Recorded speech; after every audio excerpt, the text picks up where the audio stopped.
It's Saturday morning, it's 10 o'clock, and it's time for round two of Fletch and Sav. This has been dominating the headlines all week, hasn't it? The situation at Chelsea with the medical staff. It seems to me from the outside, he's been waiting for something to move her aside, and he's jumped all over this. For me, the interview afterwards, no, you keep that internally. But he's wanted to come out and express it, and I think it's backfired on him.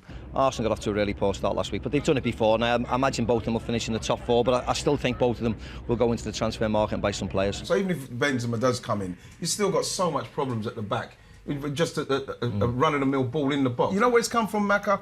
The amount of years that they finished in fourth, and because spoken to Gazidi, spoken to Wenger, and they needed to finish fourth in that, Rob Fletch. And what's happening is, I think that's ingrained in the mentality. Let's just get into the chat. And one problem could be that people want to take your manager, Ronald Koeman. I mean, what have you got to put in place to prevent that from happening?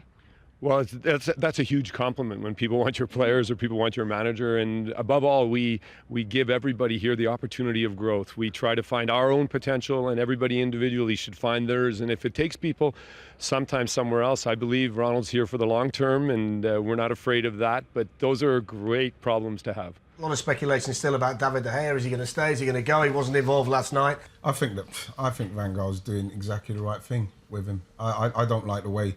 I think it's bad the way Man United have dealt with the whole thing in general. And I feel that if they can carry on without De Gea at the moment, I think they should. The big talking point last night, Darren, there was still no David De Gea at the game last night. Have you seen him? Any sign of him? No, I've not seen him. No? Oh. Adios.